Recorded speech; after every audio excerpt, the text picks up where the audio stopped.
Candle making's easy, says anyone who's never made candles before. As candle makers, we know how difficult candle making really can be. For what seems like such a simple, small little product, it's actually quite complex. Concept, it's relatively easy, but it's the process, the development, the testing that can be a real challenge. And yes, I said testing.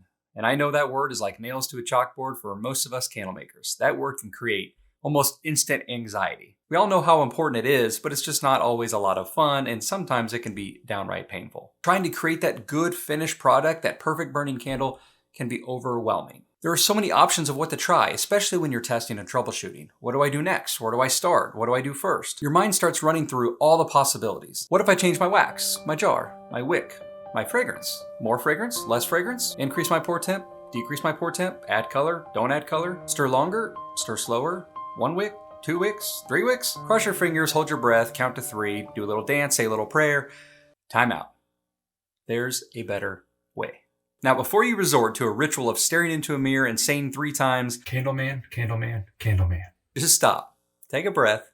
I promise you, there's a better way. In fact, there is one very simple but extremely important concept that will make all of this seem so much easier to manage. And that is exactly what we're going to talk about in today's video. Now, various specific topics might be mentioned in passing through this video. If you would like more specific details and content on those topics, I would encourage you to subscribe to the channel below if you haven't already, where you can see more deep dive video into some of those topics and many more to come. Lastly, I would really appreciate it if you gave this video a thumbs up by hitting the like button below. That tells YouTube that you like videos around this topic, and it helps me make more content. So with that being said, let's go ahead and get started. Okay, so how do we take these problems, questions, frustrations, and simplify them to help make our lives easier as candle makers? Well, I'm going to start by illustrating an example using everyone's favorite subject, math.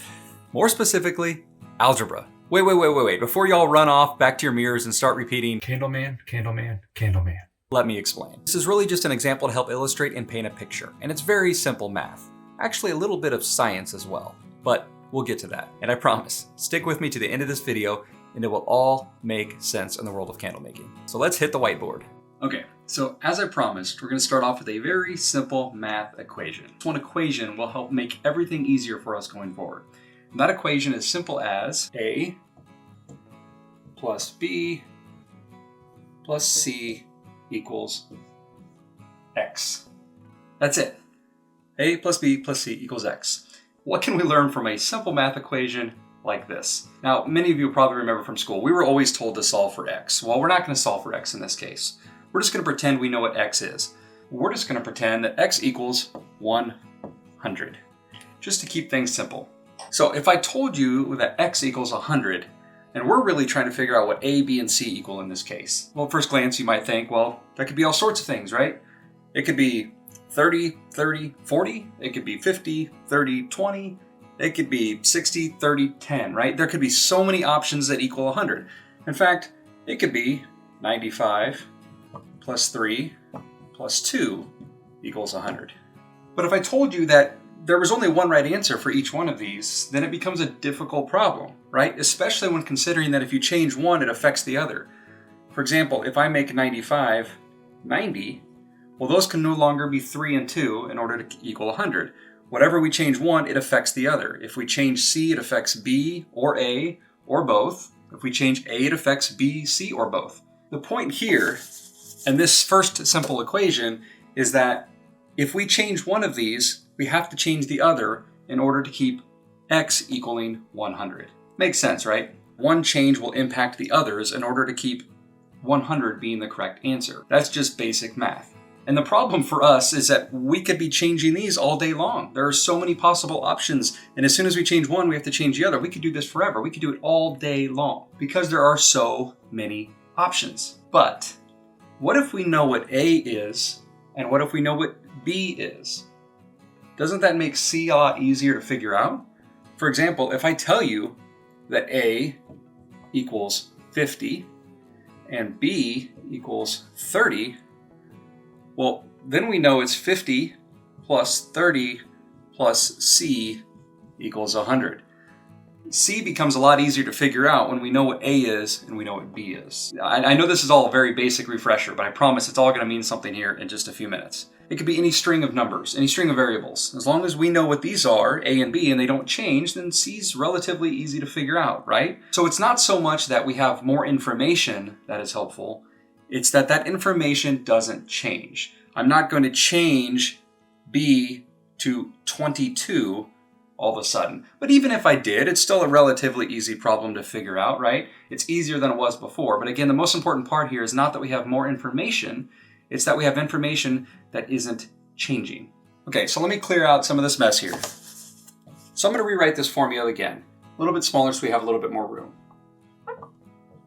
We got A plus B plus C equals 100. The reason I did this is because in the real world, it's never quite that simple. We're usually dealing with a lot more than 3 variables. So you might be asking, well, that seems simple when we're only dealing with 3 letters, and they all equal 100, but what if we have to deal with a lot more variables thrown at us? Well, then what do? Because, here comes D. Just a P-U off. Why? I don't know, but here we are. Okay. This looks a lot more complicated than just a minute ago. Now it's A plus B plus C plus D plus P plus U plus Y plus R, all equaling 100. This is way worse, right? Now if I tell you we got to figure out C, well, this becomes a lot more complicated. But what if we apply the same concept we just talked about a moment ago? What if I told you what A, B, D, P, U, Y, R equals, and that they don't change? Even with the complexity of this problem, even if we know what most of the letters are, it becomes a lot easier to figure out the remaining letters. I think we could all agree on that. The question is, why?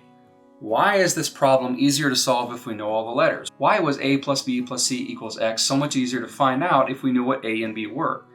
It's because we defined our constants and we defined our variables.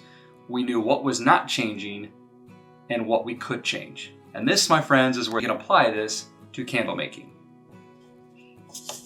Candle making involves a lot of materials, ingredients, all working together to create a recipe to create that perfect burning or properly made finished candle. And we all have been through the testing process, and we know that sometimes that can be really challenging because we're dealing with so many variables.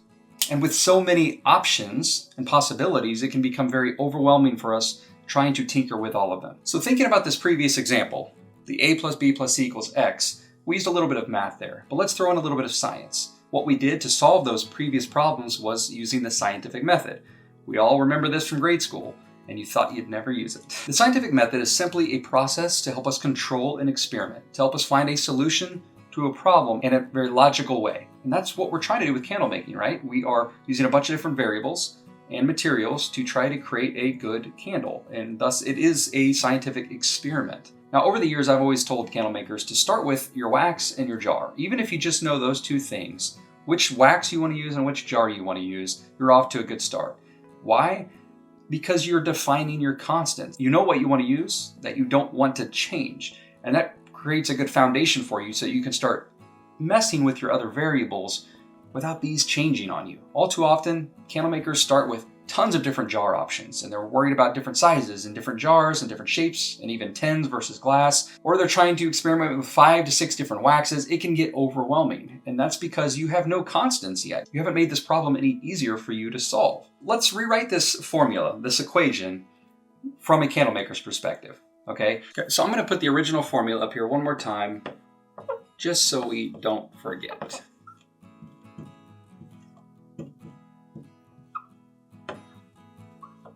A plus B plus C equals X. Pretty straightforward, not rocket science.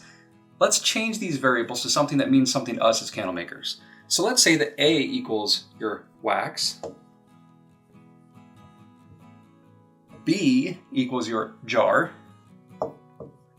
and C equals your wicks. And they are all meant to equal a, let's say, good candle. Finished product. That's what we're after with this equation. So X equals good candle. Simple, right? Now, I know there's other variables when it comes to candle making, just like we talked about earlier. But for now, to keep things simple, let's just stick with this. So in theory, to apply the concept we learned earlier, Let's define our constants. So if we want to keep A and B the same, so we know what the jar and the wax that we want to use, let's keep those our constants. Those do not change. Well, then doesn't C, our wick, become a lot easier to figure out? Now, I know some of you are thinking, what about fragrance oil? Well, that's just another variable, and you can add that in. You can make it A plus C plus D equals good candle. In that case, you might know what your wax in your jar and the fragrance oil you want to use is, then your variable is your wick.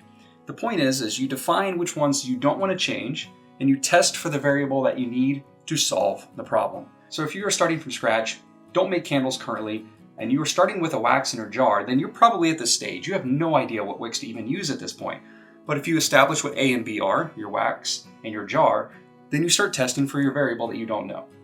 Later, let's say you know pretty much what combination works pretty well for you. Now you want to start testing fragrance oils because you're not going to have just one fragrance oil. You're going to carry a lot of different scents, right? So scents become another variable. But before I get ahead of myself, if you can't find the right combination of wick and jar and wax for what you have, no matter what wick you try, you're not getting a good result, well then it's time to go back to another variable. So if this one isn't working, let's go back to one of your constants, and you're gonna have to change that up. It could be the wax you're using, or it might be a jar that's just impossible to wick.